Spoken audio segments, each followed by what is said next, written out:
मैं तो तुम्हें थैंक यू बोलने आई थी। तुम्हें पता है, एक बार मैं ऐसे ही मस्ती में घूम रही थी और लोगों का खून पिया करती थी और अपनी भूख मिटाया करती थी। अच्छी खासी मैं अपनी दुनिया में मस्त थी, लेकिन ये बात एक तांत्रिक को हजम नहीं हुई। श्यामू अपनी पत्नी शालू के साथ रहता था।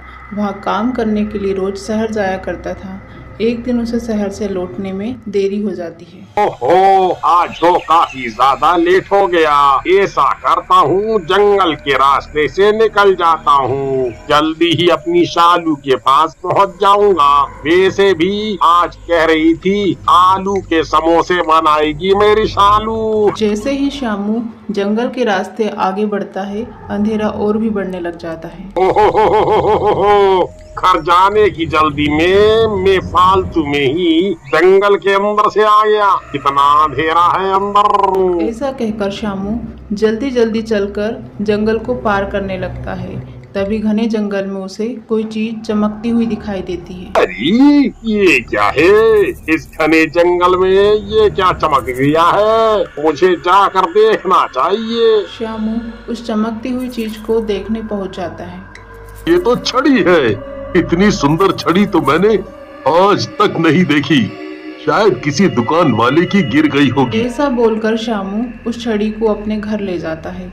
घर पहुंचते ही उसकी पत्नी शालू बोलती क्या है, बात है, आपको बहुत देर हुई आने में। अरे काम करने शहर जाता हूँ, शहर। गुस्सा तो जैसे नाक पर ही बैठा रहता है। अरे मैं तो वैसे ही पूछ रही थी। चलो अब जल्दी से हाथ मुंह धो लो, तुम्हारी शालू ने आलू के समोसे बनाए हैं तुम्हारे लिए। हाँ। फिर श्यामू अपने कमरे में उस छड़ी को रख देता है और दोनों खाना खाने लग जाते हैं। तभी उस छड़ी में से एक चुड़ैल निकलकर बाहर आती है। चलो, किसी ने तो उठाया मुझे।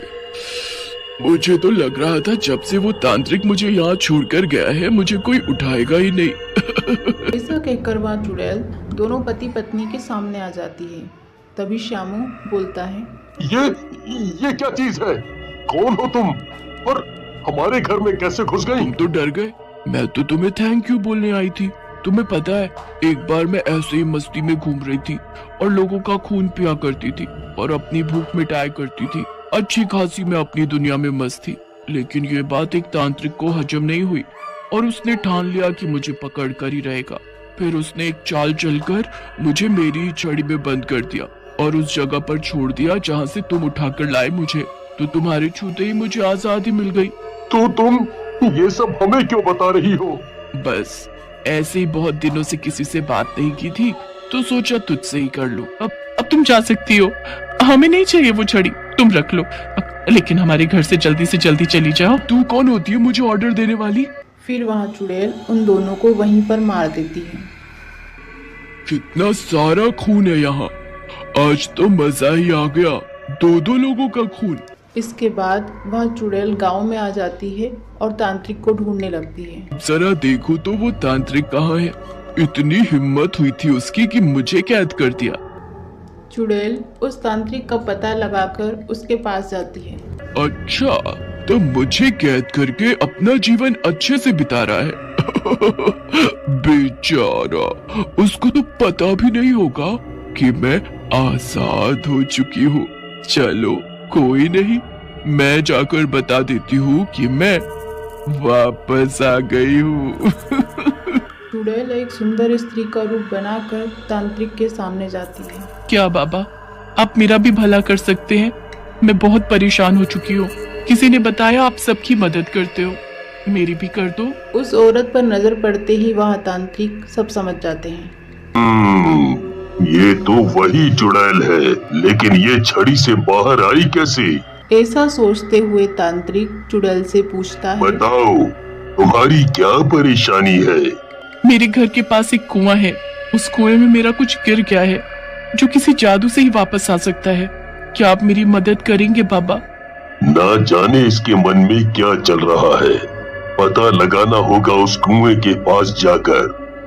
हाँ, मैं तुम्हारी मदद करने के लिए तैयार हूँ। बताओ, कब चलना है? बस अभी चलिए। कुएं के पास पहुंचते ही वहां चुड़ैल अपने असली रूप में आकर तांत्रिक का गला पकड़ लेती है। मुझे पता चल गया था कि तू ही है। हाँ, अब पता करके भी क्या कर लेगा? अब तुझे कोई नहीं बचा पाएगा। तूने मुझे कैद किया था ना, अब तू हमेशा के लिए यहीं इस कुएं में कैद होकर रह जाएगा। तांत्रिक बाबा तो पहले से ही पूरी तैयारी के साथ गए हुए थे। वहाँ उसके ऊपर भभूत फेंकते हैं, वहाँ चुड़ैल वहीं पर जलकर भस्म हो जाती है।